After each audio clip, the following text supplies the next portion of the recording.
Good morning, everyone. Welcome, welcome, welcome. Guys, please confirm you can hear me, can see me, and you can see my screen.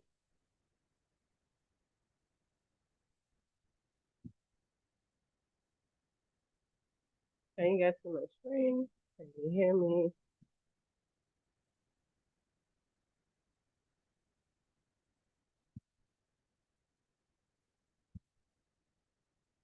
Okay. Let's just wait a few more minutes for others to join because we are prompting them on the group as we speak.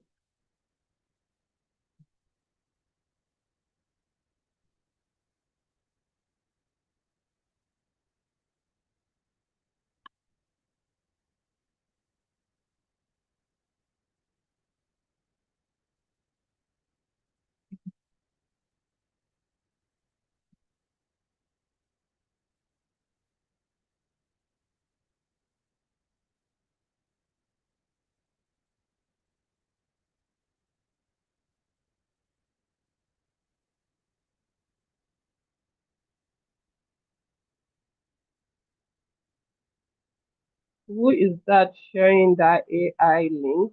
That is not allowed. Please don't do that.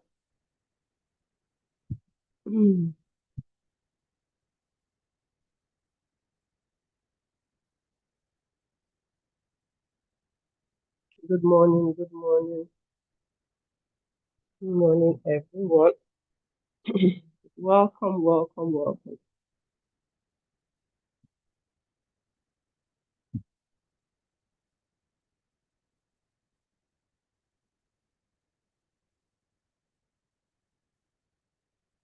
Let's just give others a few more minutes. People are joining, guys. Hold on.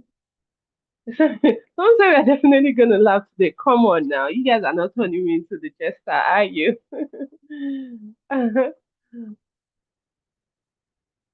Just a little. Good morning, Merle. Welcome. Good morning from Zimbabwe. Good morning, everyone. Okay.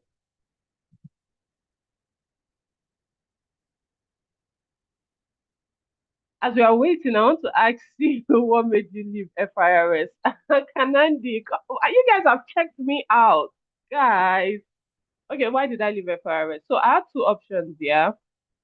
I was either going to go back for my master's. I was working there as a contract staff. I think I was there for 3 years, few years, and I was hoping to get fully, reinstated as a full staff. We were working towards it. For 3 years that gone by, it was not happening and I really wanted to go back for my master's. So I had to make that tough decision. Is that I continue, being a contract staff till, you know, we get the full appointment letter. I'll just go back for my master's and see what happens. So I had to leave. It was really sad to leave because I had amazing bosses, lovely um colleagues that I'm still friends with till today. So yeah, that was why I left the Paris. But really, guys, you went to check me out on LinkedIn. Ha, busted.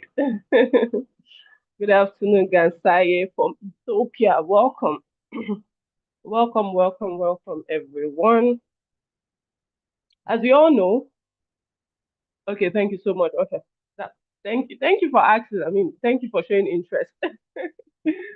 Okay, guys, you know my name now. My name is Stephanie Nolokiogo from Impacta. I'll be your trainer for today. We meet today. I have my lovely colleagues. I have Marcus Patrick. I have Odete Grace.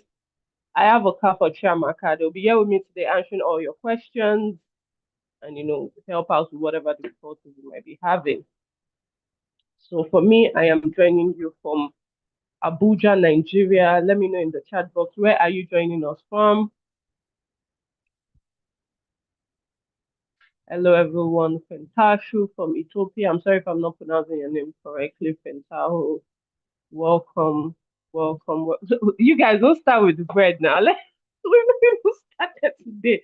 Come on, guys. Anoite from Japan, all the way from Japan. Welcome. I'm joining from Sierra Leone. Welcome from South Africa, Cameroon, Eswatini. Cameroon, Ethiopia, Lagos, Nigeria, welcome. Abuja, welcome, Abuja. Ijoma from Cameroon, welcome. Ethiopia, Malawi, Uganda, South Sudan, Enugu, Nigeria. Welcome, everyone. So let's get into what we have for you today. Please confirm that you can see my screen because I don't know why I'm not seeing it here. Um, I'm trying to. We can see your screen, Stephanie. Good morning. Okay, good morning. Please, can you see my speaker note? Yes, we can see your screen and your face. No, I'm saying my speaker notes. Can you see my speaker notes? No. It's not showing. Okay, I just wanted to confirm. Thank you very much. Thank you. Okay, guys, what are we going to be looking at today? Creating an effective pitch deck for investors, basically introduction to what a pitch deck is. And during the course of this class, guys, I'm going to be showing us videos that are not originally part of this slides, but I want to show you so that you have a real life idea of what this is about. You know, guys, I always tell you that I am a visual learner. I like to see it. I like to, ponder on it, see how it works, see how it makes sense, see how you can relate it to other things to better understand. And I know a lot of us here are like that. But for the people that are not visual learners, the good thing is it only adds to your knowledge. So you're not losing anything by learning more. You understand? So I'll be showing you a couple of videos, what a pitch deck is, why it is relevant, how it can change an entire story, how for a business person. So I'm going to be showing you videos on that. So, but before we dive in, I want to ask, how many of you are familiar with the program called Shark Tank? Shark Tank, SHARK, then a tank, TANK. Three people are raising their hands up. Okay, so three people are familiar with it. Okay, that's good. If you're not familiar with it, it's fine. I'm going to be showing you that here today, so there's no need. It's just a program. It's not in our presentation for today, but I included it as a real life example of what we are going to be looking at today. Okay. So we're going to be starting with the main point of today is one, introduction to business pitching, understanding your investors, elements of pitch deck, crafting your own pitch deck, the elevator pitching exercise, and would conclude. So let's dive in, guys. What is a pitch deck? What is a pitch deck about? What does it entail? What does it mean? A pitch deck is a precise visual presentation of a business idea or startup used to persuade potential investors, partners, or clients by highlighting the problem that exists that you want to solve as a business owner, the solution, what solution are you bringing? What is your business about? What gap is it going to be filling? The market, business model, team, and funding needs. The goal of the pitch deck basically is to tell a compelling story and generate interest, leading to further conversations, meeting, or investments. It typically includes 10 to 20 slides and serve as a critical tool to raising funds and securing collaboration. Did you guys get that? What now? Somebody's asking what is a pitch deck? It's just like it's a visual presentation. You give a potential investor partners. Okay, you want to tell somebody now, okay, I sell this lavender candle. I don't know if you can see it's a set candle on my desk here.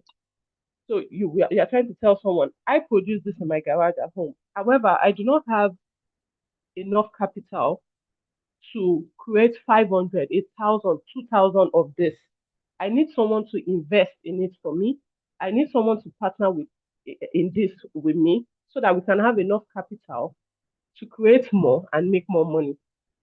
So now you're trying to sell it to the person. Why should the person invest in this candle? How many have you sold before? Why do you think people want this candle?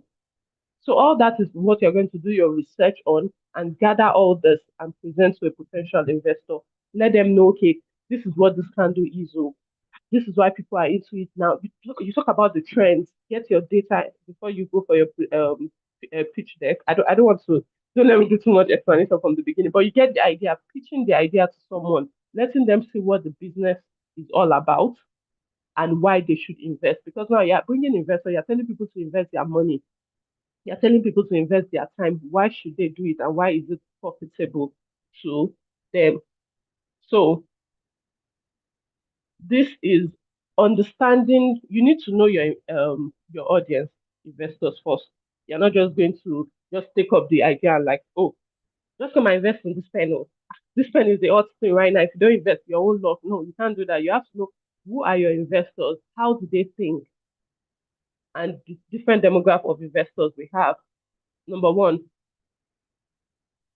the first type of different we have different type of investors. The first one is angel investors. Who are angel investors? They could be your family, they could be your friends, or any individual with money to spare who believes in you or your idea.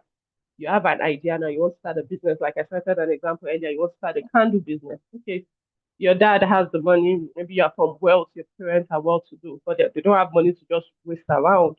You do a presentation to them, mom, dad, this is why I think this is a great idea. This is what I found out. So far, I've made 50 pieces. I sold it out in less than 2 minutes. You can pitch the idea to them. So people like that are called angel investors. Your family, friends, or any individual with money to spare who believes in um you and your idea.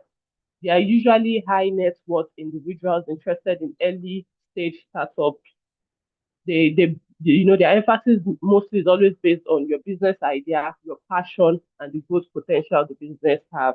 That is for angel investors. Um, Another type of investors we have is venture capitalists. This set of investors are mainly interested in high growth and scalable business. They're not just going to invest in something that is not doing well or something they don't have high chance of getting their returns on. I like your business model, market size, and traction. These are the information they want to know. What is the business model? What is the market size, the traction? What are you achieving at the moment already?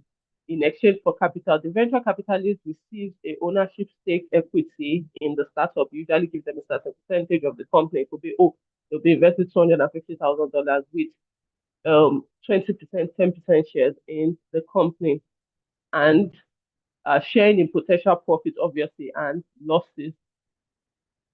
Venture capitalists offer strategic guidance, mentorship, and access to their professional network to help the startup um, they have the back succeed. So their goal is to make sure wherever your business is at the moment of investment, their goal is to help you get to the next stage, invest in it, introduce you to their network. I'll be showing you a video of that as well in the Shark Tank so that you get to see what that is about. The third one we have here is private equity.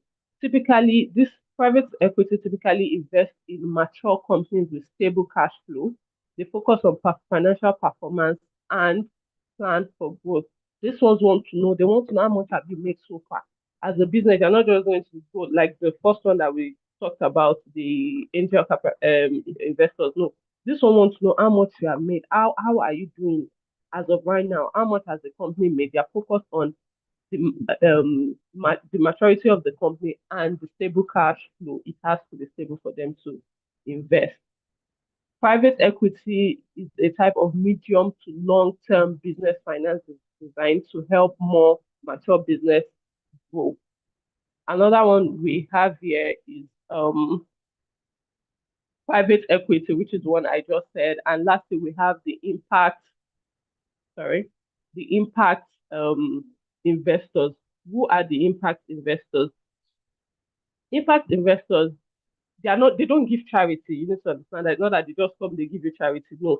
They are investors with the intention to generate positive, measurable social and environmental impact alongside a financial return. So in as much as they are there, they want to make money from it, but they also want it to have a social impact, an economic impact.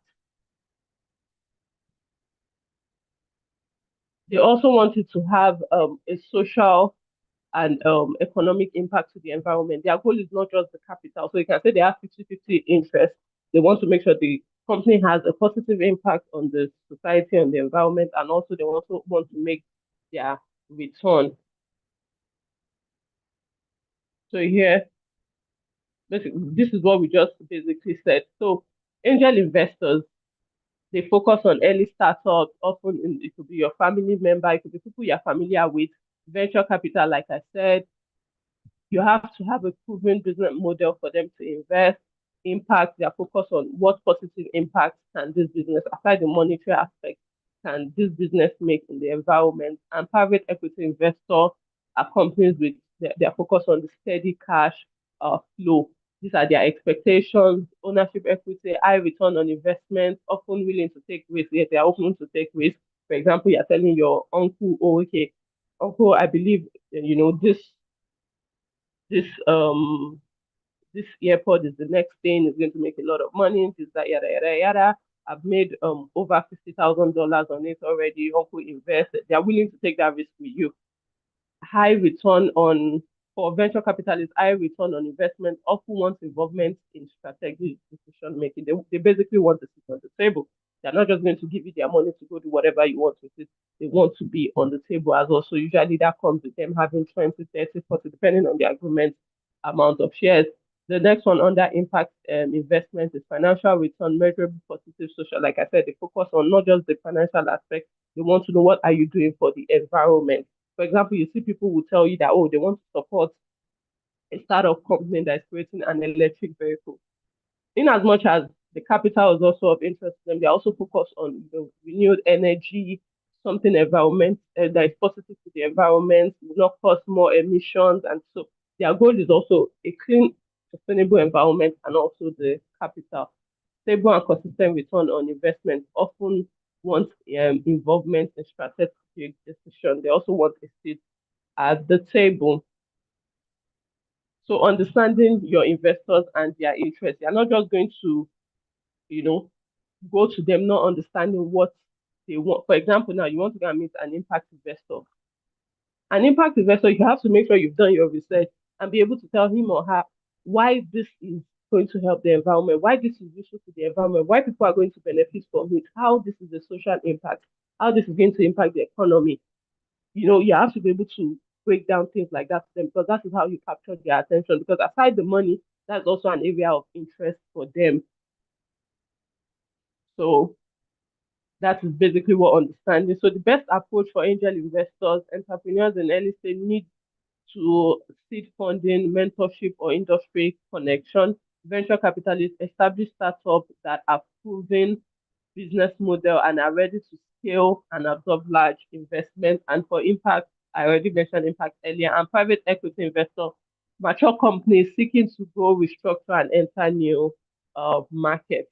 All these guys, don't worry. If someone is saying, oh, okay, I don't really understand all this theory, technique is saying, oh, I'm going to be showing you videos. Don't worry, just hold on. I want us to get through the theoretical aspect so that when you're seeing these videos, I can be pointing out to you, this is what this person is doing here, this is what that person is doing here.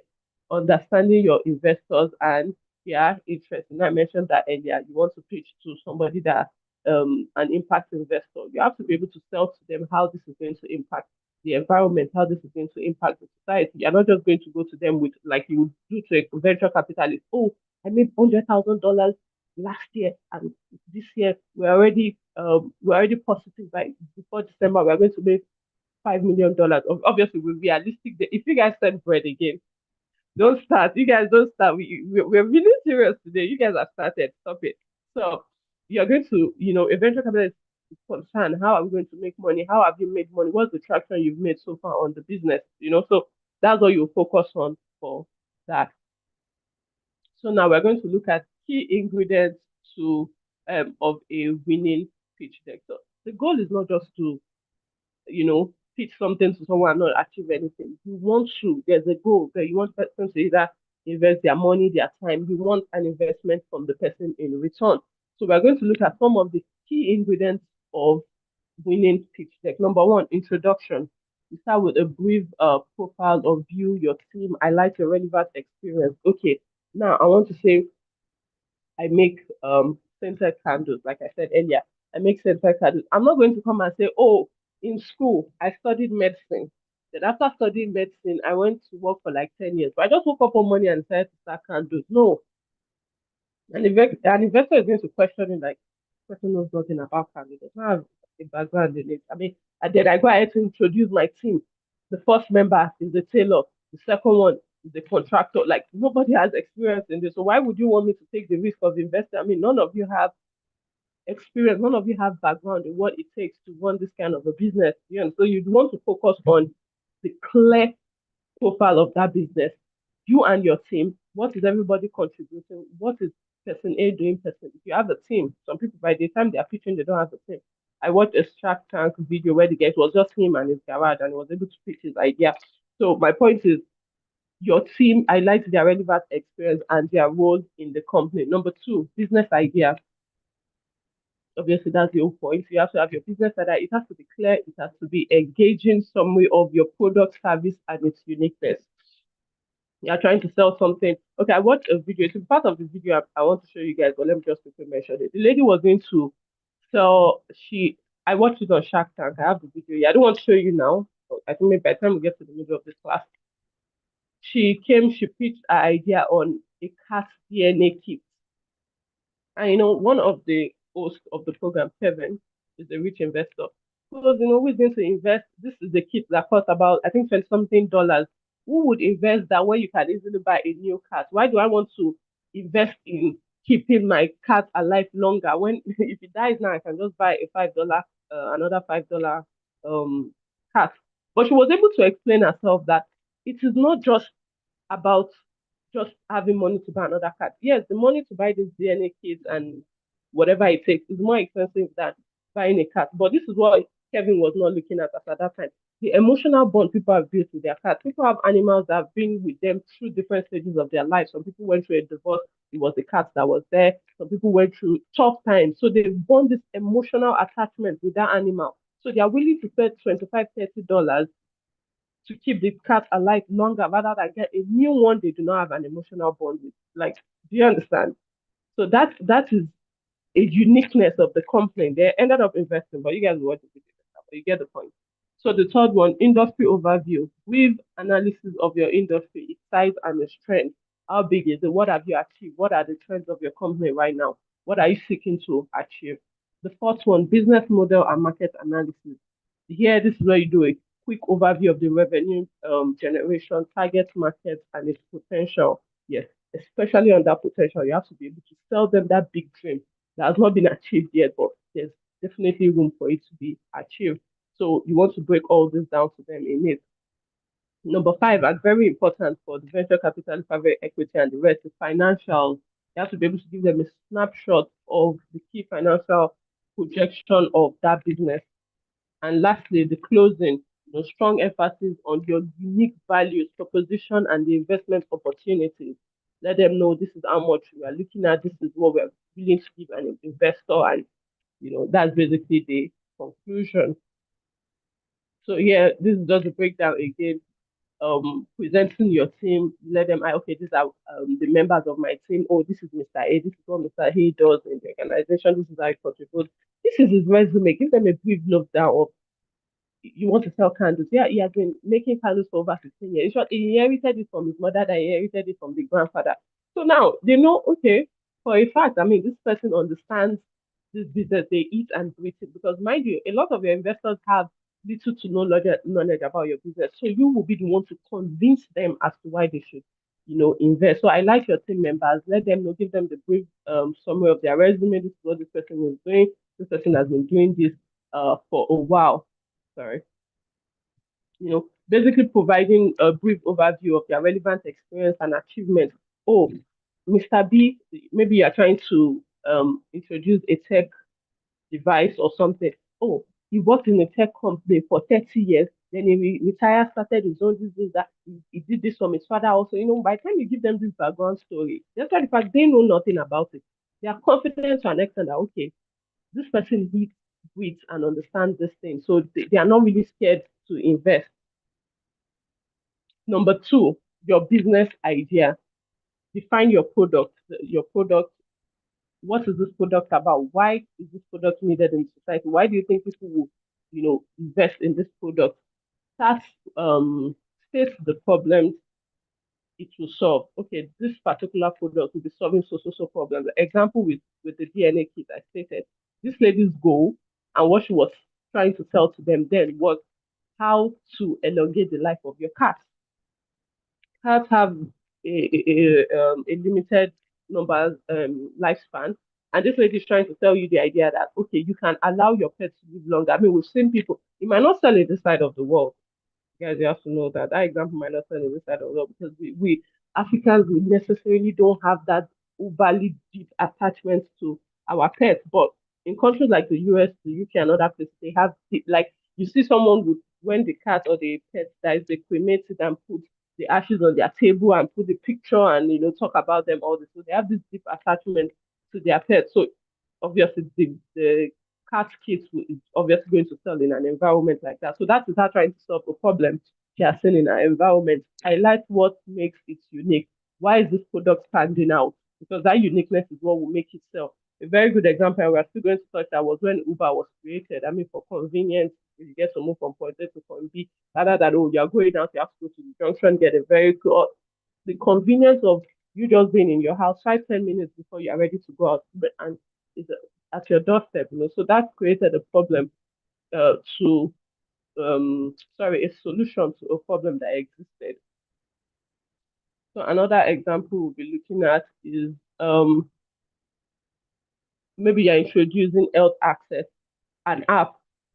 This app, quick, easy, and affordable healthcare at your fingertips. Target market focus on underserved rural communities, unique selling points, bridging the healthcare gap through technology. Someone can easily in the comfort of their house want to find out something, want to connect with a doctor, want to connect with a physician, a pharmacist, and people can easily do it from the comfort of their house, as opposed to trying to live maybe you're in a rural area before you transport yourself, you think about the cost of transportation. And so this is an app. I'm just using as an example to bridge that gap, bringing a solution to a particular problem. So next, we are going to be looking at the industry overview. You always have to look at your industry landscape. So an industry overview provides insight into the market you are entering, including its size, its growth, trends, and key players. Market size is a quantitative measure of a market total sales or demand for a specific product or services within a given period. So you're trying to you're introducing your own product into the market now, and you're telling them this is the service this product is going to be rendering. This is the product I am bringing. This is the service I am bringing. And why do you think 5-10 years from now, people would want it? People want to, invest in it. People want to, either it could be maybe something like Netflix that you pay subscription or something you buy every day. You're able to explain why you think on the long run this is going to be profitable. So, guys, do you have any questions? I'm not seeing your Q&A. Let me check. Okay. No, oh, my moderators are doing awesome. So they're answering your. Please, why is there no sound? There is sound though. Okay, my lovely moderator have already answered that. Okay, so guys, there's no question. I want us to go ahead because we have a lot of slides to get through, and I also want to show you the video, so I don't want us to waste any time. So number 4, business model and market analysis. 1, you identify your main revenue stream. What is your main revenue stream? How does your main revenue stream is basically how your business makes money.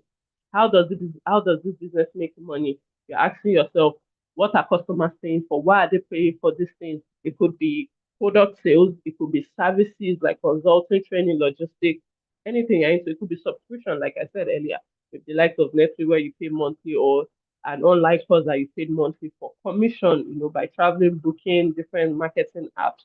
Number 2, define your target audience. Who are your target audience? Who are the ideal customers for your business? You need to be specific. You think of their age, you think of their location, income level, and lifestyle needs. And instead of saying maybe when you're presenting, oh, this product is for everyone. No, I don't think that would be a good sales. So you're able to narrow it down that these are the people that we are targeting. We are targeting students from 100 level to 400 level, and this is why we are targeting them. This is why we think they are our best customer, our best target audience. Thirdly, what is why is your offering needed in the market? So what problem is your product or your services trying to solve? This is about your basically your value proposition, the problem you solve, and the gap it will fill. Remember, every product is coming to solve a problem. What makes customers choose you instead of others? Why should they go for you? Is it that it's more affordable? Is it that you offer a certain level of protection or service that others do? So something has to stand out about your business for people to always patronize. Is it better quality? Is it convenience? Is it more affordable? Like I said earlier, the price. Is it unique? Is it the innovation? So things like that. So here we're going to be looking at your revenue stream can be a combination of the following. Here we're looking at your revenue stream. Number one, product sales. Number two, service fee. It could be a subscription fee, advertising revenue, licensing fee, commission. These are just basically your revenue stream, and they are based on combination of these things. The product sales itself, if you're selling physical goods and or digital products. Number two, service fees, maybe consultancy or repair fee. Somebody you come and repair something in someone's house, they pay you a fee. Subscription fee could be a monthly subscription, it could be annually, you know. Advertising revenue, how much revenue generated from ad placements, licensing fee, allowing others to use their intellectual property, and you get a certain percentage every month or annually. Commission fee, taking a percentage from transactions made through your platform or through your engagement. I cited an example with Uber earlier, how they came and solved the particular problem, that existed. So now we're looking at your target market. Your target market can be based on the combination of the following. Number one, demographics. Oh, sorry, what did I click on? Number two, geographic, residents of a certain area. Psychographics, behavior, could be their behavior, frequent online shoppers, things like that. Industry, small to medium enterprises in tech sectors. Mm, we already touched this. So now we're looking at a business model. What is the business model? A business model is the plan of how your business makes money. How does this business make money? How does it generate revenue? One, what are you selling? Your product you're selling or the service you're rendering, who you are selling to, who are your target audience. Number three, how you make money from them, your revenue stream. Number four, what resources and activities you need, like maybe your supplies, your staff, distribution, marketing, all these are, part of your resources and activities that you need. How to uncover customers' pain points. Number one, market research. You do your market research, you investigate deeply in your industry, look at your competitors to reveal what the potential customer challenges are. Number two, you do your surveys, you use online tools, maybe directly ask your customers about their needs and their difficulties. You can also make use of that survey. Number three, user interview. Hold one-on-one interviews with customers for deeper insights into their experience. Number four, direct customer feedback. You get to allow people to drop reviews and make suggestions on how the business can improve. So all these are ways you can, uncover the pain points of your customers, which is very important for any business. So even the biggest of organization on earth today, they're still interested in what their customers think, how they feel, and how whatever challenges they are having with their product and how they can improve. I'm sure periodically you guys always see some companies, they just send out emails, they send out different surveys. Maybe when you go there, we'll drop a suggestion. Recently, I was at the shopping mall close to my house, and they were just doing our passing on notes that how can we serve better, like what are their areas of deficiency at the moment they can focus more on. And I think I remember giving them a suggestion. I noticed during their busy hours, which is on Fridays and on Sundays, they don't have enough staff at the checkout point. You know your busy hours. You've been running this business for years. You should already be familiar with days that you are busiest. So your attendance line should be full. You can't be having only two attendants and you're having over 100 people trying to, pay and leave. That could, for someone like me, if I'm just buying maybe something as little as maybe a cord or a bread or snack or something, I'm just going to drop it and leave because I won't be standing that long. So things like that. Here we are going to be looking at um, the market needs you might be feeling. What market need does your product or service meet? Number one, it could be convenience, the home delivery service. A lot of us, and I say a lot of us because I'm guilty. I'm sure if I ask now in the comment, how many of us prefer home delivery? I they home deliver everything to me, like the stress of just standing up and no. So the convenience, yeah, it meets the needs of a lot of people. Efficiency, affordability. I mean, realistically, guys, in the world we live in now, money is hard. Lord help us. So if it's affordable, a lot of people are going to definitely gear towards the luxury.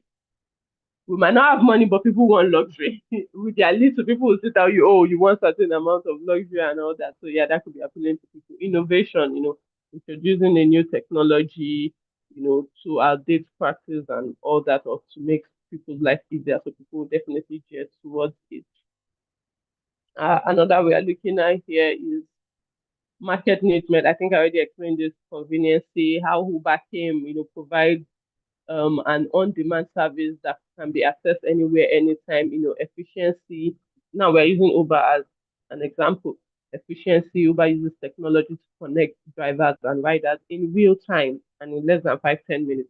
Affordability is quite affordable as opposed to other traditional means of logistic innovation. Uber revolutionized the transportation industry with its platform-based business model. This is something people can easily access from corners of their home. So financial projection now we're at number 5, I believe. Okay, financial projection. What are financial projection? Financial projection are simply your educated estimate of future income and expenses in your business. Now, if your business is making 5,000 naira now, you're able to project that if it goes on this trajectory for the next 1 year, 2 years, you're going to make it 1 million naira. So that is basically what that is. Usually uncovers, like I said, 1 to 3 years, sometimes 5. They show whether your business idea is financially viable. When you highlight key assumption, you're simply explaining the guesses or conditions you use to build your numbers. If this and this and this and this are in place, just this being in place now, we have a certain mechanism in place. We are making 5,000, but if we are able to get this and this, okay, for example, let me use an example. You have a small company in your garage that prints shirts. You have only one machine and it's not really that strong. And with that machine, you're able to print maybe 10, 20 shirts per day. Now you're trying to pitch to a potential investor. You're telling them, imagine if I'm able to get a more modern version of this machine, like 6. I'll be able to produce more. And due to obviously high production, we are doing more adverts. We're going to be making more sales because right now with the 20 we are printing in a day with this machine, it's being sold out. And we even have more orders available. So if you're able to print more, so that is you predicting that with this and this and this in place, you'll be able to print more shares and make more money. It shows the investors what could change the outcome. Like the example I just made now, getting so and so machine in place, you could change the outcome, and due to that, you make more sales. It allows you to adjust quickly if reality differs from assumption. Yes, because you've taken your time to look at this prediction. You're using your past to, foretell what the future will be. Because projections are about future and the future is uncertain, investors or even you need to know what you're assuming. So whatever you're assuming, you have to be realistic with it. You just don't okay, I think that's what it is.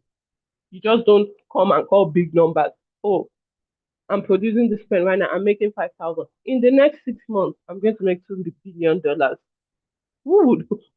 Even you would you invest in that? Nobody will invest in that. I mean, it sounds ridiculous. Why do you think you act like? How do you just go? So before you call a number, you have to be realistic with it, and you have to have done your own research. Okay, yeah, it is market research. You have to have done your own market research, cost projection, profit projection. These are just the basic you need to be aware of, because this is what you now use to educate or enlighten your potential investors. So your market research is basically revenue estimate. You study the market, identify the average price point for your product or services, the size of your target market, and the estimated market penetration rate. Use this information to estimate your revenue. You're able to tell them that, okay, right now we're having so number of customers, but we have this so numbers of pre-orders as well. So if we're able to do this, we're going to be able to fulfill these orders and eventually make more money. Cost estimation, that's basically the total cost. Identify all costs. That is your production cost, operational cost, marketing, sales, and everything it costs to make that product or whether that service. Profit projection. Subtract your total cost from your revenue. That is how you get your profit. So for example, maybe um you the cost of production for a particular item is 100 naira. You subtract that from the revenue. Let's not say you generated 250 naira after the wholesale and everything. Before you know what your profit is, how much you've made from the profit, how much profit you have made, you have to subtract every single amount it costs you to produce that item or to render that service. So here, financial projection. Let's look at some of the key assumptions. Number one, basically assumptions. We're listing out the key assumptions underlining your projections, and this includes okay, number one, be conservative. It's better to err to the side of caution with your projection. Example, you are trying to tell an investor, oh, come and invest $5,000 in my business. Don't give them the unrealistic value that is not even backed up with data of in the next 4 months we are making 50 billion. No doubt. Don't even no. You have to be realistic with it. You have to take caution and look at the projection, not just give out random numbers. Cost acquisition cost is basically the average amount of your business spends, average amount a business spends to get one customer. The advertisements, the PR, everything you did to get customers, that is your customer acquisition cost. So here we're going to investment opportunity. Let's highlight the investment opportunity. You're trying to tell them, okay, come and invest to this is why, this is how I think it should take place. The investment opportunity is what you're asking from investors. It shows how much funding you are seeking and how what you'll be using it for, and what investors stand to gain. I'll be showing you that also shortly. Someone is saying, "Oh, this theory definitely say I don't understand." If I were to be in your shoes, I would not, because, like I said, I'm a visual learner. I like to see how whatever you're teaching me or whatever you're telling me, how it applies. So I'm going to be showing you that, guys. No worries. I just want us to make use of the time and not, get carried away. Clearly state how much investment you are seeking. You let them know we are seeking $50,000, and this is why we are seeking it. Explain what the funding will be used for. You won't just tell them and just give us $50,000 first. Once you give us, we'll now be doing breakdown. No, nobody will give you that. Why should I? You know how hard it is to collect money from somebody? You will talk. You have to explain. This is why I think you should be investing this, and this is what you stand to gain. Remember, every investor stands to gain. They are all about their profit. Aside from the angel investors, most of this they don't know you. Averagely, they don't know you. They don't care about you. They just need you to be able to do that which you're advertising or stating to them. I like the expected outcome or milestone you aim to reach with your investment. Outline the potential return for investors. That's what they want to know. at the end of the day, if you're investing so amount, this is what you'll be getting at the end of the day. And this is why. Not just telling them your realistic number, you have to back it up with data and facts. Remember, they're giving you the amount they hard earned money. So, guys, at this point, do you have any questions? Let me check. I need to check the Q&A because, guys, because of I'm sharing my screen, I wouldn't be able to see your Q&A. My my lovely moderators are working. Thank you so much, guys. So let's move ahead. So, visual presentation in your pitch deck, you can make use of graphs, charts. You can see it here on your Hi, screen. Stephanie. Visual, yes, yes, Hi. Grace. Yeah, sorry. Hello. Someone sent a question earlier and I couldn't answer. The person repeated that. What if they steal our ideas? What if they steal their idea? Okay, Yes, what if the investor steals their idea? Well, guys, to be honest, there's yes. always a risk. Okay, there's always a risk of that, of someone stealing your idea. That it's always exists, and I think we've had some few this thing like this is why you should make sure your business is registered. If you need to take out the patent right on it, make sure you have done all that before going to pitch your ideas to them. And you know, when pitching your ideas, in as much as you are being open and you're not going to tell them A, B, Z, the nucleus of your business. You can't tell them the secret. For example, okay, I want to pitch in a recipe. I'm selling a recipe and I'm telling you this particular recipe, you're speaking on your food, I bring a food that I made with the recipe, see how sorry, how delicious the food is, the spices unique and everything was passed down to me by my grandmother. This is the cost of production and everything. I can go ahead and pitch it to them, let them know how that spice is doing on Instagram at the moment without telling them the secret of the spice. Like, guys, you understand that? Like, I'm pitching it to them now. Oh, this spice is made up of maybe it has 20 ingredients. You give them like two or three. Um, it's made up of so and so and other ingredients passed down to me by my grandmother. I've sold over 80 bottles of this on Instagram. This is how I sold it within a week. And you see how I'm giving them, I'm selling I'm giving them the business pitch, but I am not revealing the secret of my spice. You understand? So you can always do that without revealing your 100% of your business secrets to them. Because I understand maybe some of us, at the time we are pitching this idea to people, we have not done our necessary registration. We've not taken patent rights and all that to prevent, the stealing of our intellectual property. Yes, but bear in mind there are ways you can all reveal you can pitch this deck without revealing your business secrets. Till today, I mean, we don't know the likes of Coca-Cola, we don't know what the ingredients are, except what they are telling us on the bottle. So, till now, nobody can. I'm sure in your country you've seen people attempt to recreate that taste, but they've not gotten because they have their secret. They have their secret recipe nobody knows about. So you can achieve that without, divulging all your business secrets to the person. So there will still be that part of your business you are holding, back. I hope that answers the question, guys. Okay. Okay. So visual presentation in your pitch deck, you make use of graphs, visual representation of data makes complex information easier to understand. You're able to give them an holistic view of what the business analysis entail without, just pouring out numbers and they don't understand. But by the time you're showing them a graph, you're showing them, okay, this is 50% projection, this is 70%. They're able to, see it and understand better. Use graph charts to present financial projection and market data. Yes, okay, in 2024, we made this. You can see your level of charts here using of graph, and 2025 is here. I don't even need to tell you. You can see there's an increase. 2024 it was here, 2025 is here. And even a layman knows that, this is evidence of an increase. So people understand better. Use images, use high quality images to create emotional engagement and reinforce your brand identity. Make sure your images are relevant to the content. I'm sure that is clear. You're not going to, we are trying to pitch in this candle now. You're showing me images of how to make Eba. This is not following. So yeah, relevant images to your business. Consistency. Ensure that you maintain a consistent design throughout your pitch deck.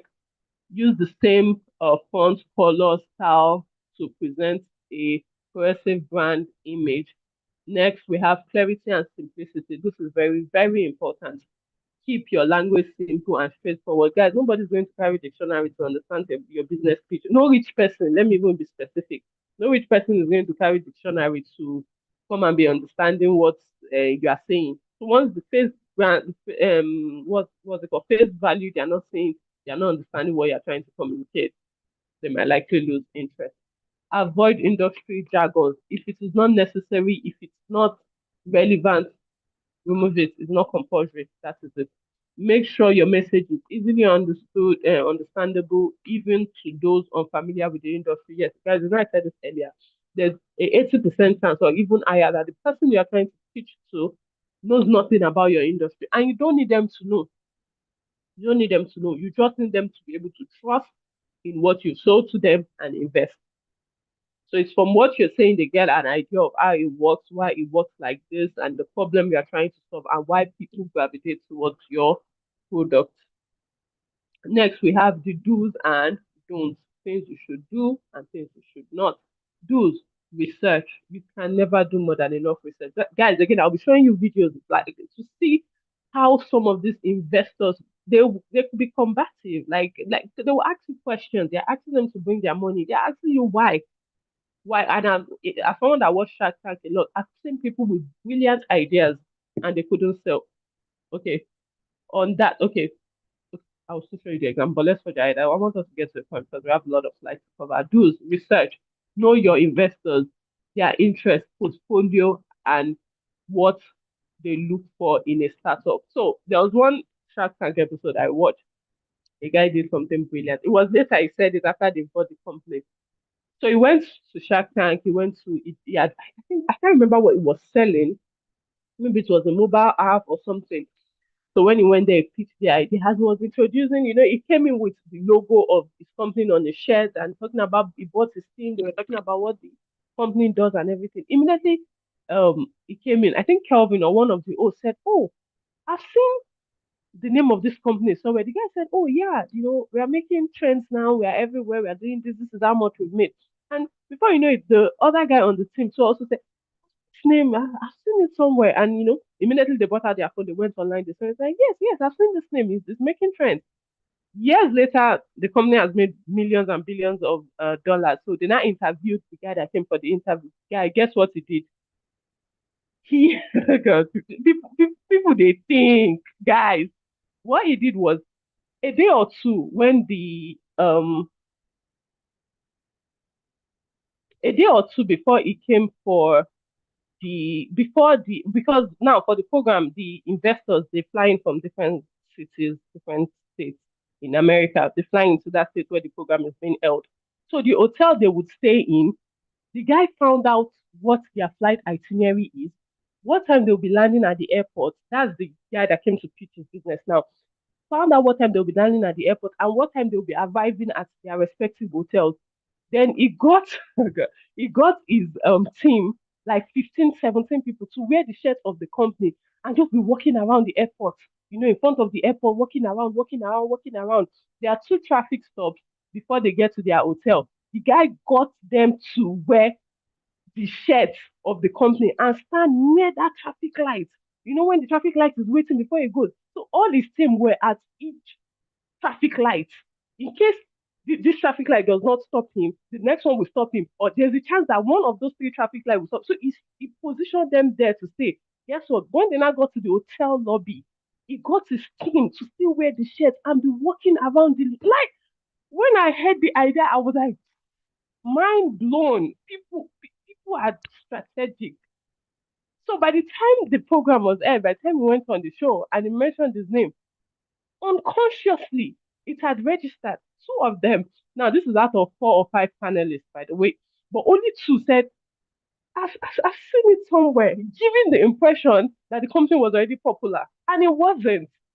When the guy did the interview, I was like, ah, people they think. I mean, these are things nobody would teach you in a class like this. Nobody would teach you in any business seminar. But this is someone thought outside the box. Someone just thought of it. And like at the airport, they were there traffic light. They were there, they were there, they were there. By the time they get to the lobby, and that alone, they were like, ah, I'm sure at the moment they were like, no, we need to invest in this company. No, it's already popular before you know it's somebody. And it wasn't popular. It was, the guy was, so I digress a bit, guys. I'm just trying to tell you how deep research and understanding your investors can really go a long way. Number two, on list of do's, practice, familiarize yourself with every aspect of your pitch deck to ensure smooth presentation. Not only smooth presentation, should in case they throw any questions, you're ready. Because what they are going to be doing for sure is asking questions, guys. Enough questions because they're asking them to bring money. Number three, proof of concept. Showcase traction, market data, or prototype to validate your business idea. Let them know this is what we've been doing, this is what we've achieved up to this point. Although they invest in a lot of startups, like you said, but if you are doing like for the VC now, venture capitalists, you want to show them this is what we have to, this is the traction we are on, and show them all that. Keep it concise, deliver your key messages in clear, concise manner. Every slide should serve a purpose. You're not just showing the pointless slide A, this is why, slide B, projections, slide C, market analysis, things like that. And end with an ask. If there are no questions, ask them, do you have any questions for me? What do you understand? What can I explain better? List of don'ts, things you shouldn't do. Exaggerate claims, stick to facts. Investors appreciate authenticity and transparency. Yes, you don't want to be giving unrealistic um, presentation of your company. Let them know this is what we're about. You can go ahead and, oh, when we first started, I mean, a company like Coca-Cola had a bad story. Of course, the first year, I read it somewhere that I think they sold only 20 bottles or 5 bottles. I'm not sure. I mean, that is the story. So imagine maybe 5 years to the time Coca-Cola started, they want to pitch it to someone. Oh, okay, when we first started, it wasn't really doing so well. We sold only 20 bottles, but by the second year, we sold 1,000. The success story. Oh, by the third year, we sold 4,000. You're able to go, but not that you tell them from the beginning. Oh, the very day I launched this business, I made 1 billion. Just because you want to lie and make, you don't need to exaggerate. Be relatable and be clear and transparent. Number two on the list of don't use complicated jargon. Use simple, straightforward language that anyone can understand. Again, guys, I told you earlier that a lot of these people are not familiar with your industry. They know little next to nothing about it, and you're trying to sell it to them. So by the time you're making it unnecessarily difficult, they might not be able to understand, even though it's a good idea. Rush your pitch. Don't just rush it. No. Take your time, explain your idea, let it be clear. Speed can lead to confusion or send a wrong message to them. So do not negate negating Q&A, like saying, oh, don't ask questions, or be prepared for it. Any questions they ask, be prepared for it. As someone that watch Shark Tank, and guys, write it down, guys, write it down. I want you to be watching that program, especially as a business owner, because you will learn a lot. Be prepared for questions. No, it is your business, so it doesn't make sense or it doesn't look right when you don't have in-depth knowledge. If you don't have the in-depth knowledge of your business, who would have in-depth knowledge of your? You understand? So you have to have in-depth knowledge of your business. Forget your passion. Forget your passion is the list on don't. Passion is contagious. Show that you believe in your business and are committed to its success. They need to see that drive, that bond in you. That being said, let me see the slide number we are on. Okay, we've made a good one. Let me now show you. Firstly, I'll show you a video whereby Kevin, one of the hosts on the Shark Tank, even admitted that they were not interested in this woman's this thing, but she was able to get that investment out of them just by our page. Let me go ahead and share that. Okay, this one. Okay. Let me share something else. Okay, this is another one.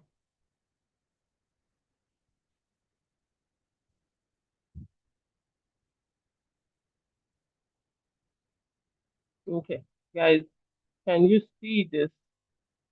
Can you see this please confirm that you are on Google Shark Tank Best Videos. Just a thumbs up is fine. Thumbs up if you're here. I want to know. Okay. Now let me show you the first video of where Kevin, the man talking here, his name is Kevin, where he was explaining to us this idea. Okay.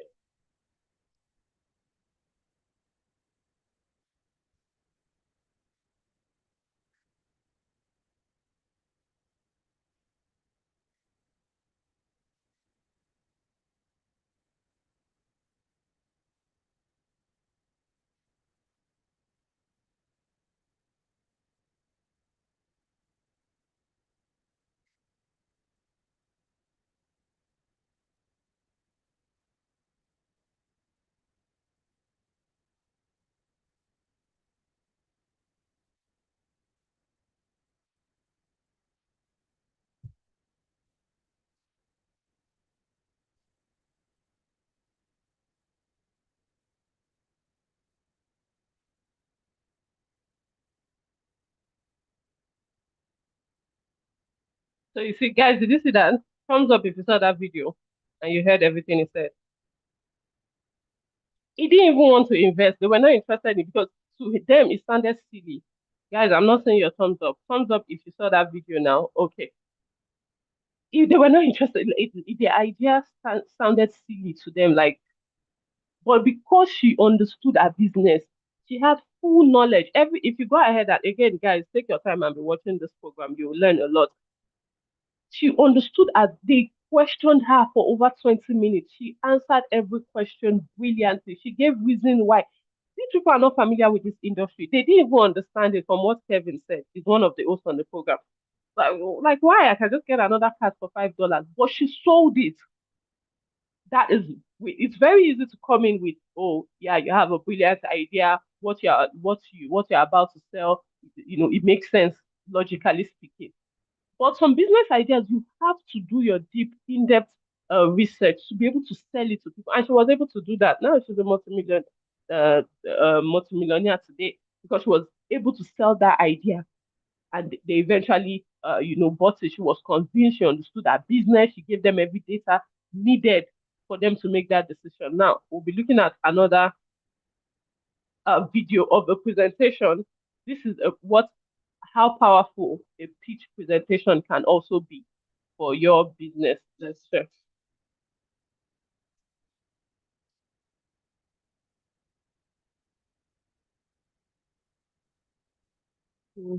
Hold on, guys. I'm trying to.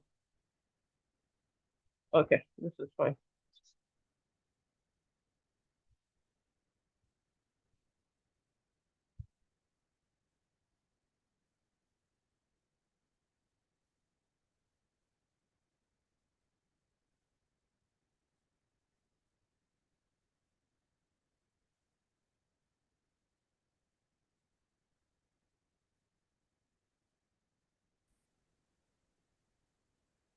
So, Stephanie, guys, can you did, hear did you me? hear that they were able? Yeah. Hello, guys. Can you not hear me? Hello. Hello, Stephanie. Yeah, Grace. What's up?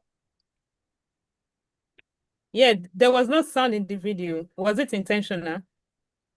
No, in the two videos there was no sound. Yes. Um, it's as a function of Zoom running. You can't have Zoom running and another app will be able to Okay. Yeah, it transmit. won't show. Okay, okay, okay. I get you now. Okay. No problem. All right. So, guys, you basically get the idea. Oh, that was ah. I'm sorry you didn't hear what they said in that video, and that was really interesting.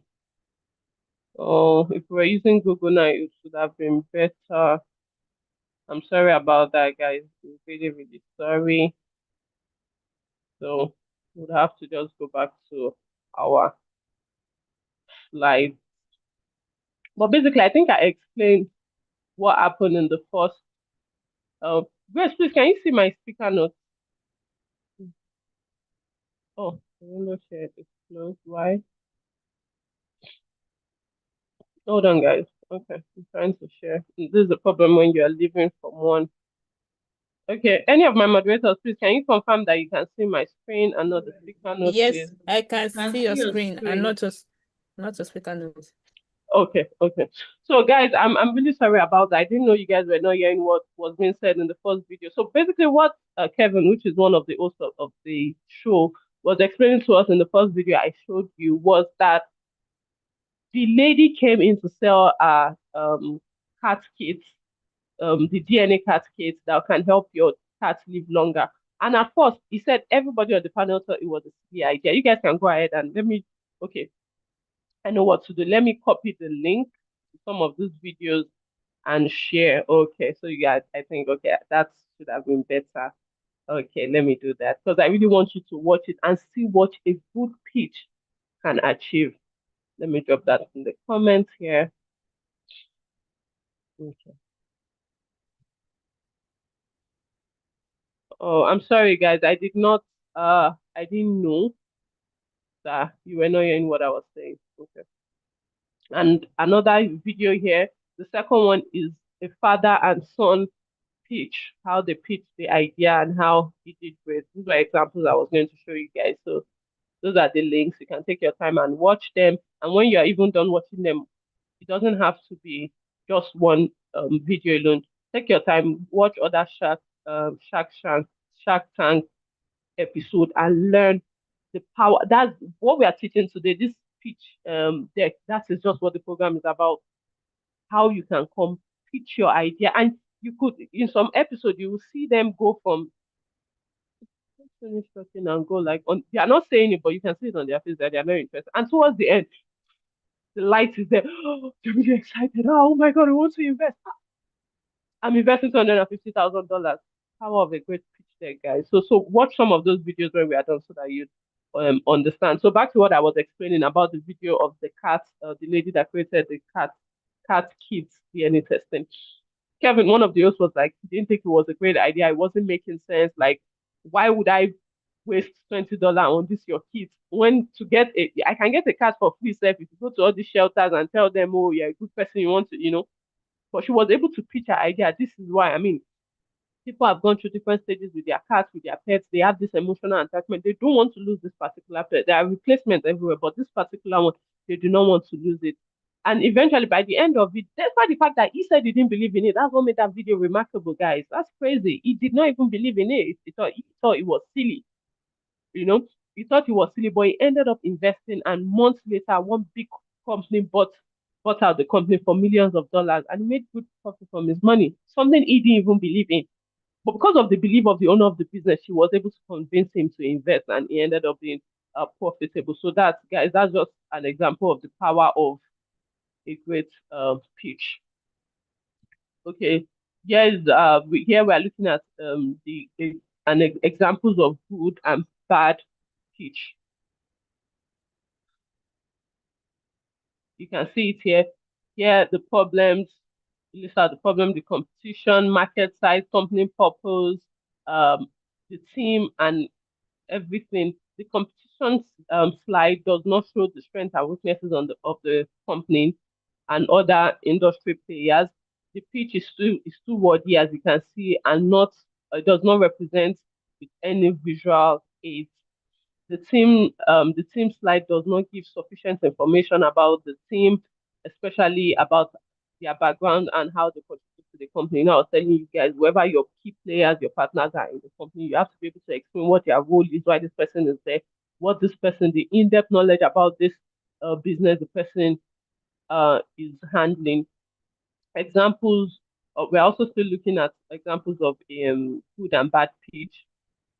Great visual aids. People can see, you get to, okay, this is what it's all about. You get to have an image, you get to see the projections, you get to see everything. It provide market research and information. They know, okay, this is what you've done and this is what you've been doing. Again, some of those videos I sent to you guys, you get to on all these things we are saying, guys. Just watch some of these videos and also take your time and watch all their other videos. Everything we've been saying since you see it there, profits, traction, trends, you will see it being explained, being talked about and being demonstrated for you to better understand.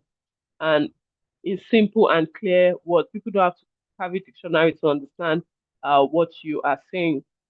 So now we'll be looking at elevator pitch. Somebody is saying, what is elevator pitch?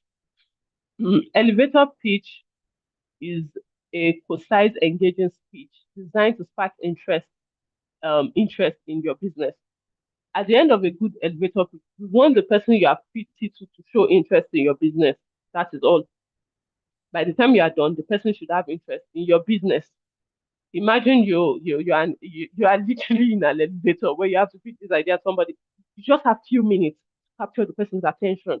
You need to be able to tell them something within 30 to, you know, 30 to 3-4 minutes that this is why you think this is the next big thing, and you're good to go. This is why I think you should invest in it. For example, now you guys, you find yourself in an hotel and you're standing next to um Dangote. I'm sure some of us in other African countries are familiar. And you have a minute to tell Dangote why he's not going to sit down with you for 1 hour. He doesn't know you. Who are you? Like, it's not like you're one powerful person or something.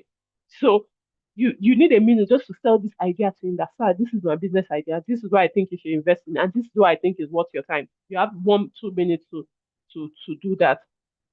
So that's basically what a pitch elevator is. Your goal at the end of every pitch elevator is to spark interest and make someone want to know more. That's just what you want to capture in that pitch. What's it called? Pitch, elevator pitch, where someone is like, you know what? Sound interesting, young man. Take my card. Call me. That's what you want to achieve at the end of the pitch, of an elevator pitch. So here we're going to be looking at some of the elements of an elevator pitch. Firstly, you want to introduce yourself. Who are you? You're not just going to, Dangote, we have a well in my house. If you dig it, you make one.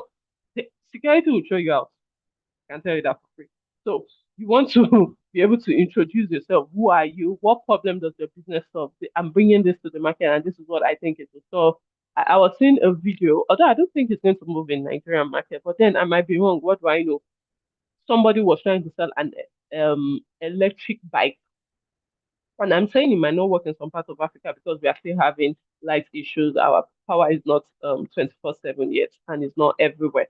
Some rural areas still now do not have power supply. So, but I saw the video online. The person was trying to pitch the idea to an investor of an electric bike in Africa. And it got me on a lot of explanation. Number one, which was this thing, he said it can work 18 hours without charge, on full charge. It can work 18 hours. You don't, it's when you get home you charge it. So imagine as a business person now, you have your bike that you're using for business. You're able to solve the problem of, every 2 hours, someone has to go and buy for every 2-3 hours. You have to know this bike can work non-stop for 18 hours. So to someone that have the money to invest in that, is solving the problem of having to look for during fuel scarcities. We go through that in Nigeria. I don't know about other countries. There are sometimes whereby there's fuel scarcities, there's not much fuel in circulation, and all these businesses cannot move. So imagine as somebody that has a transportation company and all your bikes are electric. So they can work for you 18 hours, get money. So 5 go on a particular shift. After that, they come back, they charge up, then you send. So it makes sense to that kind of a person. You're able to, pitch the idea. So that's a problem that business is, might not necessarily be in Africa solving it, but it's solving a problem. So solution, what does your product or service solve this problem? How does your product or service solve this problem? I just explained that. Unique selling proposition, what makes your solution unique or superior to others? Why should I go for your product? What is making your product stand out amongst other products? There has to be 1-2 things that people would like, oh, okay, for this reason, I'm going to go with this particular product. I think in our previous class, I cited an example with MTN. There was a time MTN introduced midnight call and all. Like, a lot of people for that reason went ahead and got MTN SIM because of what they are offering at that time. So that is an example of a unique solution or superior, or what makes it superior to others at that time. Although other telecommunication company have in recent years caught up, but you understand what I'm saying? A call to action, a prompt to continue the conversation. You give them a reason, like, okay, why should I continue having a conversation with this guy? Why should someone like Otedola say, you know what? I think you're an interesting young man. Take my card, give me a call. That is what you want to achieve at the end of the day. So those are elements of elevator pitch. So now we'll be looking at some of the tips for crafting your elevator pitch. Number one, keep it concise. Number one, your aim for it should be for like 30 seconds to 2 minutes. In that 30 seconds to 2 minutes, you should be able to give them enough relevant information about your business for them to say, you know what, take my card. You know what, my PA, get his number. Oh, you know what? Oh, let's sit down. Let's have it. I think you're an interesting young man. Let's have a cup of coffee. You know, you have to be able to sell yourself. I saw a video no, it wasn't last, no, it was last year during the presidential campaign. You know, Trump was going around the US presidential campaign. Trump was going around, you know, talking to people and all that. And I think it was at an hotel, I think it's on maybe Mar-a-Lago, or I'm not sure. It was at a location. It was talking and, you know, talking to the crowd, you know, trying to get their interest and all. And a young lady came up. No, a young lady said something to him, and it caught his interest. And he said, "Oh, you know what? Come, give a speech." You know, a very lovely black lady came up, and you know she was talking. And Trump asked her, "What do you want? How can we help you?" Guys, in less than a minute, this woman sold herself and got a job offer with Trump. Oh, I'm into this. Trump was like, really? Yeah. He said, yeah. Trump said, what is your resume? Yes, I've worked in less than a minute, guys. She gave enough information for Trump, one of the richest men in the world, to say, you know what? He called his assistant or deputy or so, and like, you know, take her contact if you can agree on a reasonable salary, consider it done. And in less than a minute, guys.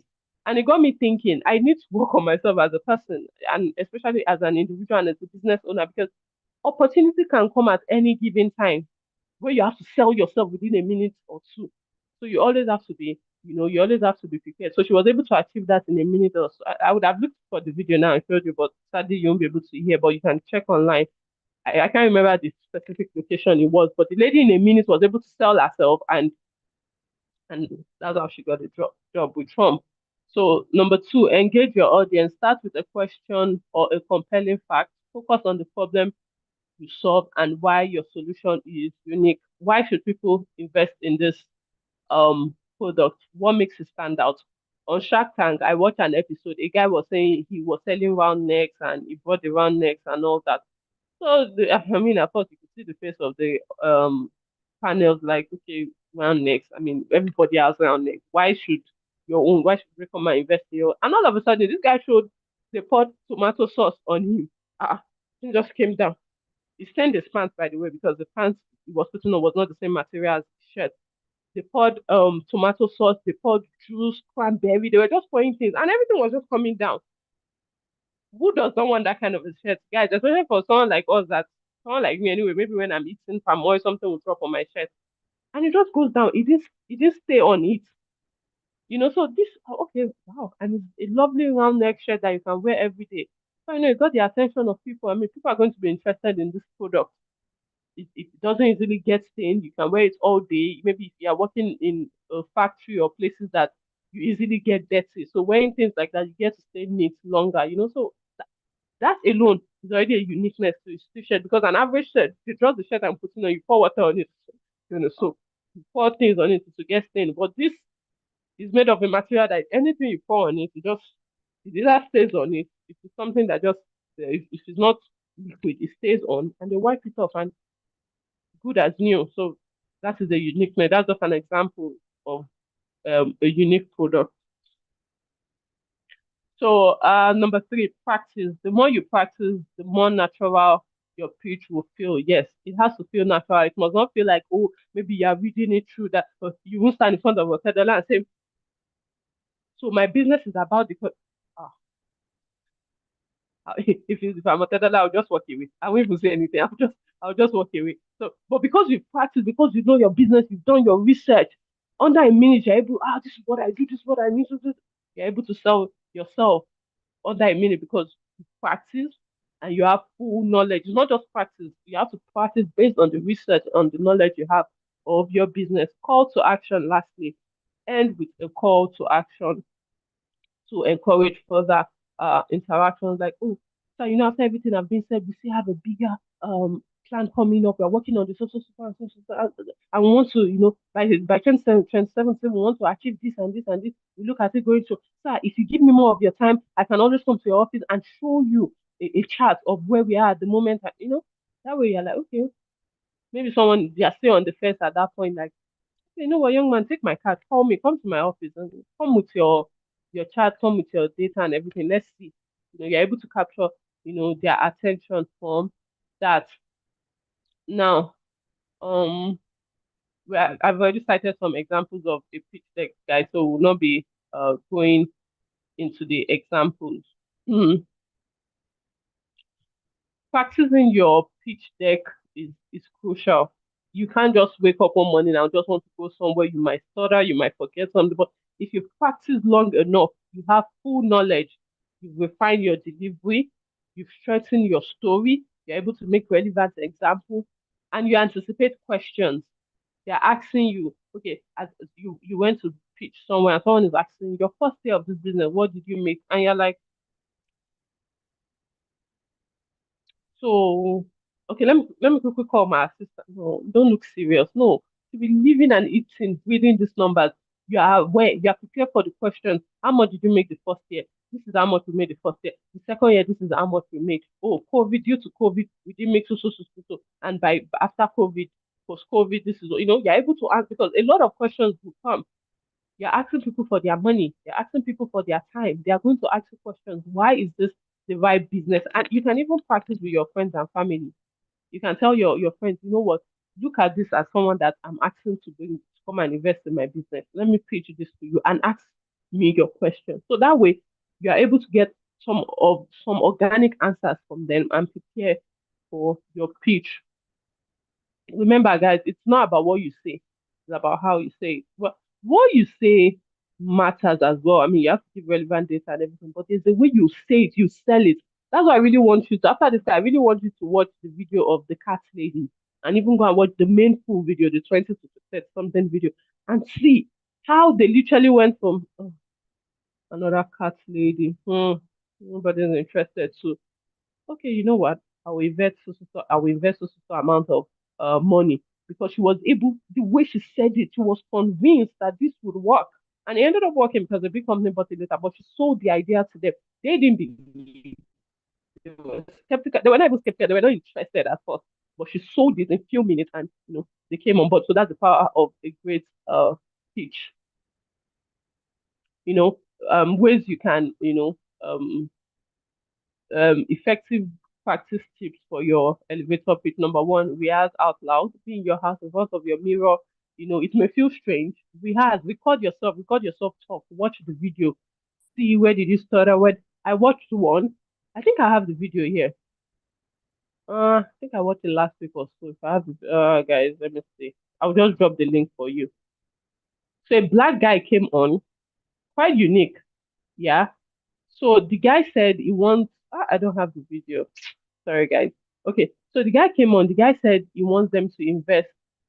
I think it was in a shirt or trouser or something. I don't know what was it. I can't remember what was saying specifically. And he said he's asking for $212,000 for investment to give them reason. He did the speech. So one of the panelists got curious that why?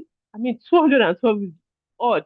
Why not say $200,000 or $250,000? And he said, to be honest, that was the only number I could call without stuttering while I was practicing. Do you know how relatable and real that is? He's telling them that I could have said 250, but I noticed while I was practicing at home, I said 250, I said 240, I said 200. I was muffling up my words a bit. I was stuttering, and I don't want to do that because if I come here and I start to stutter, it's going to, make me forget my old points. And they were like, wow, that actually makes sense. So what does that tell you guys? This is someone that has prepared. He's not just coming randomly and no, he has prepared. He knows what works for him. He knows, okay, if you pronounce this word, this is easy to pronounce. This is not easy. Okay, for that reason, let me just say $212,000. That was his reason. I'm not sure if they ended up investing, but the program was going great. I didn't watch it to the end. For that reason, it captured their like the honesty, the transparency. We mentioned transparency earlier. In him just admitting that for that singular reason, that's why he was going for 200, and it made him relatable because at the end of the day, we are humans, and things like that, make you relatable. So that was a good one for him, and he was able to note that because he has rehearsed out loud at home. He has timed himself. He has worked on his presentation and he knows where it falls short and he has handled it before even getting there. So just coincidental that they were curious to know why he chose that number. So Time yourself, keep track of your timing to ensure that your pitch aligns with your allotted time. So you for a program like that, and I think they give them about 20 minutes or 15 minutes. You don't want to go and do a presentation of 1 hour. No, they told you, oh, you're seeing Otedola tomorrow, and it's giving you 10 minutes of your time. As a smart person, you shouldn't even prepare for 10 minutes. Prepare for 8, just in case. Because this is, in short, not 8 minutes, prepare for 5. Because this is a business person. This is someone that call meeting might just take him away. So prepare for 5, 7 minutes that okay, even if I'm not able to use up to that time, within the 6, 7 minutes, I've given him the relevant information. Every other thing can, they are relevant, but they are not as relevant as this particular ones I want to pitch in for. So you have to be able to maximize the time you're given. Ask for feedback, practice in front of colleagues, friends, or family. Guys, I said it earlier. Get your friends and family, get them to see that they are the organic people, especially if you're fortunate to have brilliant people around you. The questions they are likely to ask you are what you will go and meet there. I remember back in school we do practice questions whenever exam is coming up. So we do this thing in Nigeria. I don't know if they do it in other countries, night class, where we gather ourselves for each night. We are like 7 in numbers. Then each night Tolu will prepare questions and come and ask all of us the question based on the subject we are reading for. Then tomorrow night, I will prepare my question. So we all throw questions randomly. And I kid you not, guys, every time we take exam, there's always at least 60 to 70% questions from those questions we've set. 60 to 70 questions comes from those ones that we've said. So imagine getting 60 to 70. If I get 70, I've gotten my A. I'm good to go. You understand? So practicing helps a lot. And when you get feedback from friends, colleagues, you guys are able to come around and improve in areas that need improvement. Record yourself. I think I said that earlier as well. Record yourself, record your pitch, watch it back. If I'm in enlightening, you can see areas to focus on. A good example was the guy that recorded himself that he said, that said they should invest $212,000. He was able to figure that out. That when he says 212, it doesn't stutter. How was he able to figure it out? Is that he has presented in front of friends or he has recorded himself? He wasn't getting to the stage of where he wants to go and present something, and that was where he realized that error. No, he was prepared. He knew what works for him and what did not, and focus on what works. So that is how the power and knowing himself, he knew that he's someone that if he starts stuttering, is going to kill his confidence. And before you know, within a minute, you will forget everything. You are well prepared, but because you got distracted by a little detail, you've lost an opportunity of a lifetime. So he was able to figure that out because he was well prepared. He has recorded himself. He has, evaluated himself first before getting there. So that's why preparing ahead is very important.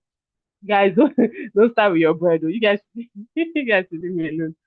Practice makes perfect. The more comfortable you are with your pitch, the more confident you'll be able to deliver. Yes, anywhere you are. I was in I was in Ghana, was it last year or 2 years ago? And the floor, I stayed in Kipimski. The floor of the hotel I was staying was where, what's the name of this man was staying? UBA, UBA, Tony Olumelu. So imagine if I had an opportunity to just be in an elevator with it for a minute or two. I have a great business idea. I could have just, we're staying the same floor. I think was down or it's a very long aisle. It was far to my room, but it was the same floor. Like I saw him when he was going. So imagine I have a good, great business plan and I'm able to, sell it to him in a minute or two. I mean, people have made fortune from that. So and that could only happen because I'm already comfortable with my pitch. I've practiced. I know I like if they wait me for my sleep now, you know what? Stephanie, your business, you should be able to present your business. So time, guys. That's the time conscious. So, we've talked about, putting it together and yeah, knowing it well. So now we are going to be looking at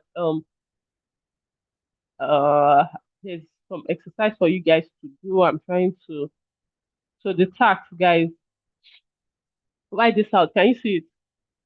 Create a compelling 1 minute speech using the knowledge you have gained from this course. Remember to include the problem, the solution, your unique selling points, and a hook to continue the conversation. Write it down and share it with the group. Can you guys see that? Screen grab this, please. Screen grab this. Should I stay or should I? Can you guys? Can I move by? Someone is giving me chicken. You people this guy. You people are just you people are just funny. Hmm? Should I wait a minute for you guys? Are you writing it out? Write it out.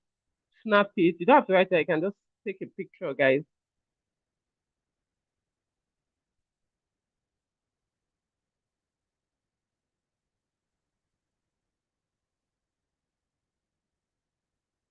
Hmm? Have you gotten it? Can I leave? Have you guys gotten a thumbs up if you have? I don't want anybody to miss this.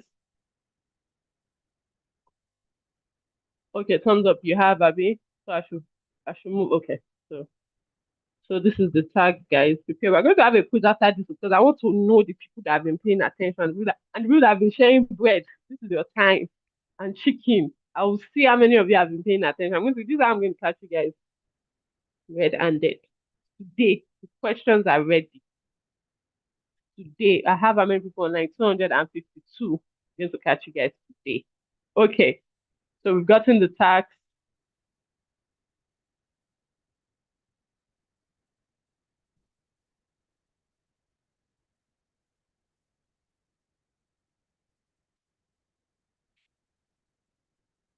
So now let's look at what our key takeaway today. What our key takeaways are for today. Number one, we've looked at the importance of pitch deck. When you are done with this, guys, I want you to watch those. Promise me you're going to. Okay, if you're going to watch the Shark Tank videos, thumbs up because you will learn a lot from. In short, watch it before you answer that exercise we gave you. Watch it and learn. What you just see is just a pure, clear what's it called? Interaction of everything we said. You just watch it play out. Somebody gave me burger. Thank you. Okay, burger I like, not bread. I prefer burger. Okay, so watch that video. So number one, the importance. Remember, a pitch deck is your chance to make a great first impression on potential investors. It should be concise, compelling, and customer focused. Number two, understanding your investor. I cited a great example with that guy that let them wear the shirt up and now knowing that his investors are, venture capitalists. They want the business that already exists and already make traction and all that. So he was able to use that to his advantage. Number three, essential elements. Don't forget the essential elements in your pitch deck: introduction, business idea, industry overview, business model and market analysis, financials, and the closing. And also, lastly, practice your pitch. You can never keep practicing until you get better and better and better, until you are confident, until you are comfortable, until you can answer any. Guys, you can always anticipate questions even before pitching the ideas to your friends that would, give you some feedback. You yourself, as a business person, you are reading through it. And like, okay, look at it from the perspective of a business person. What questions will I have if this person is trying to tell this to me? So a great example again is that cat lady. She was able to sell the idea to them, answer all their questions to the point that even people that did not believe in the idea, you don't need them to drop their money on it to invest. They didn't believe in it, but they ended up investing just because of how convinced she was, and she was answering every question. So imagine you enter a room, they're already skeptical about your business idea. They're already skeptical about your business idea. They're already like, we don't know how this will do in the market. And you are unable to give them unreasonable doubt, like convince them to the point of no doubt, no single doubt, no iota of doubt in their mind again. You have to be able to do that. Even you enter the room, you can sit on their face that this your business idea does not gel for them. But because you know your business so well, you know your market so well, you're able to sell it and they're able to invest at the end of the day because of that this level of passion. And look how the questions are throwing to this person. This person is able to answer it, and this person has to know more about the business, and the evidence is there, the traction is there. And that alone is enough for them to invest. So now let's do the quick assessment. So how do we do this? How do we do this? Okay, let me open the comments. Okay, I'm looking at your comments. Now we'll be answering the questions one by one. This is where I will catch you people. If you use Google, billion, chill. I've not even said you guys should start because you guys are brilliant now. You guys are not showing off. We know you people know book. We know. Calm down. Be calming down. I know. I know you people are brilliant. Okay, but okay, guys, let's start answering those questions. Number one, what is the main purpose of a pitch deck? Is it to display your logo? Do you want to go and do that? Oh, look at my beautiful logo. To outline business model and strategies, to replace business plan, to analyze competitors. Okay, people are saying B. Are you guys sure it's not D? I'm thinking it's D. What do you guys think? Is it D? Washington. Is that your name? I like that. Washington. That's unique. I've never heard Washington. Or did you make a mistake? Is it Washington? I said, sounds cool.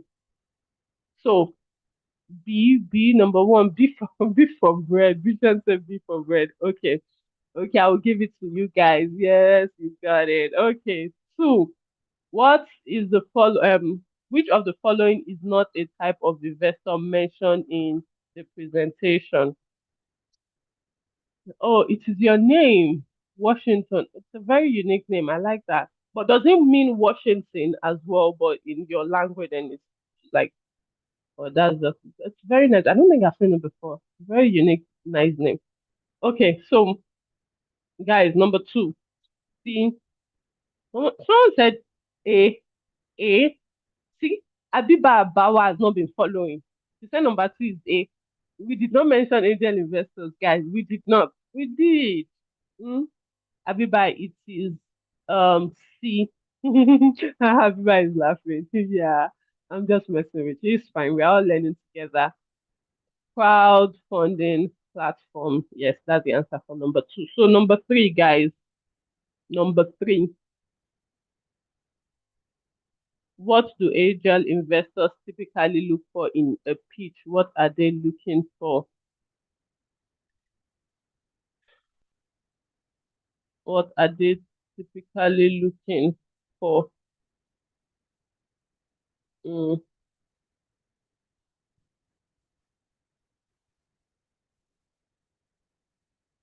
What do angel investors, what are they typically looking for? Remember, guys, for positive social or environmental is your impact that does that. Then your VC looks at ownership equity. Yeah, so yeah. Number three.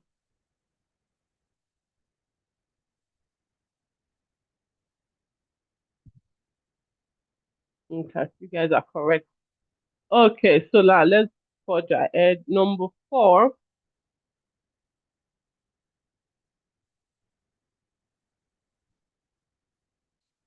Number four, guys. Which element is not part of winning, is not part of a winning pitch? It's not part of a winning pitch. Most people are saying this. Should I give it to the this? Should I, should I, should I, should I? Or should I give it to the someone says C? Nah. No, no, no, no, no, guys. I think our D's have it. I don't think there's a single place here we've mentioned employee handbook. You have employee handbook when you are dealing with the onboarding. It's an HR it's part of the onboarding exercise for the HR to do for a new staff.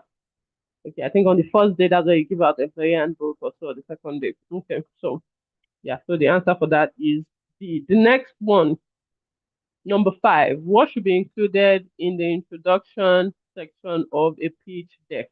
What should you have in the introduction section of a pitch deck?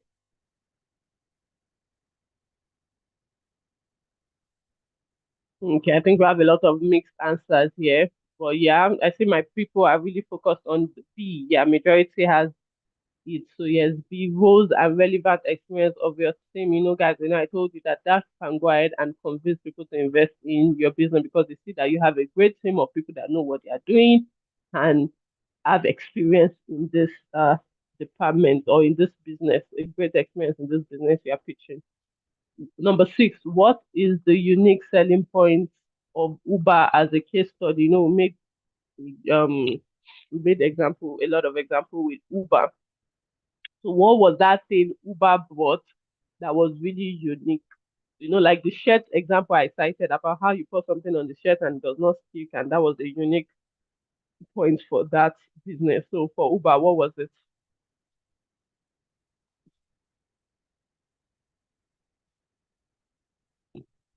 Excuse me. See. You people are paying attention, okay?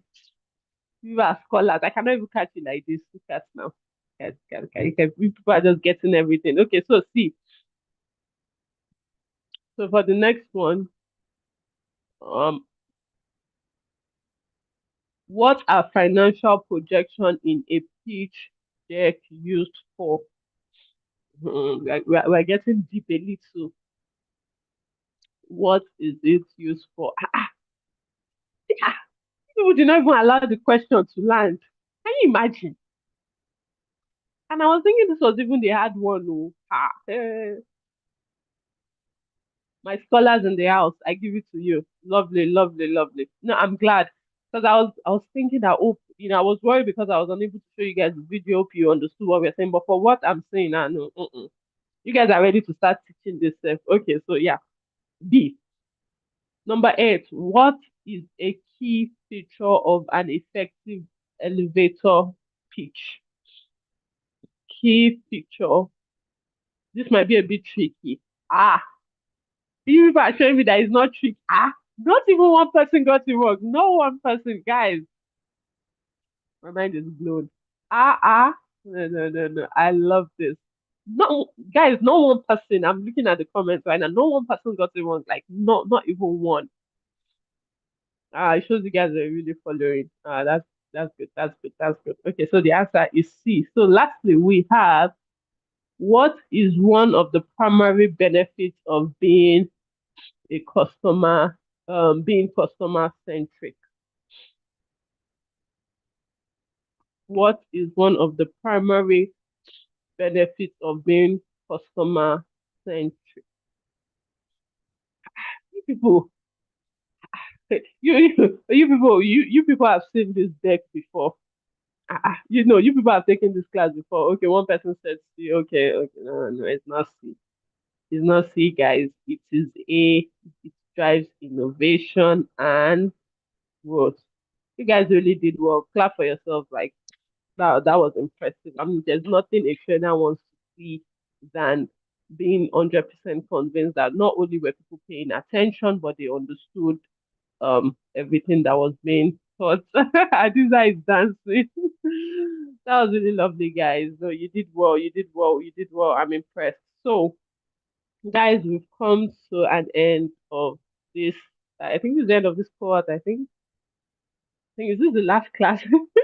Give me break, give me break, give me break. Some people are giving me burger. Yeah, I like that. Thank you guys so much. It's been a pleasure hanging out with you because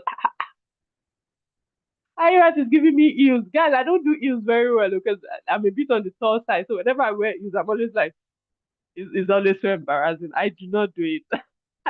Unless when it's absolutely necessary. Like I try to avoid eels. Just giving me flat shoes.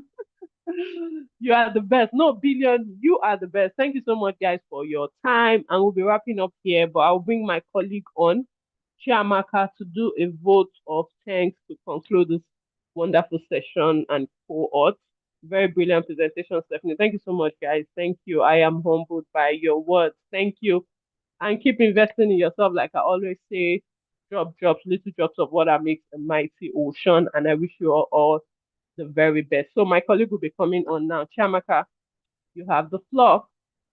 Thank you. Thank you guys. Can you see my screen? Thank you, Stephanie, for that wonderful session.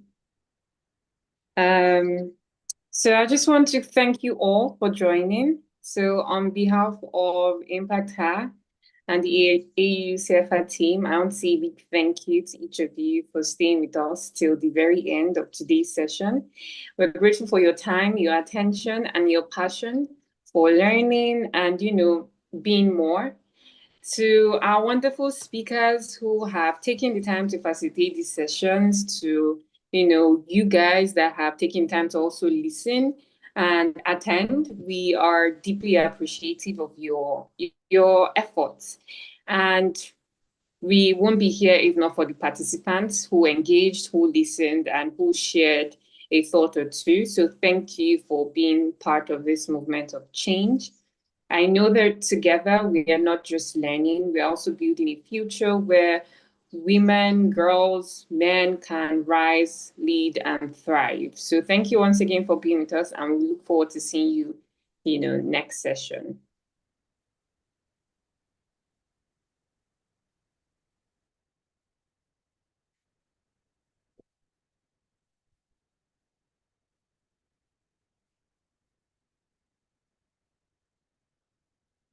So that is it, guys. Um, thank you very much, and do have a lovely, lovely, lovely day ahead. Thank you, guys. Thank you so much. Bye for now.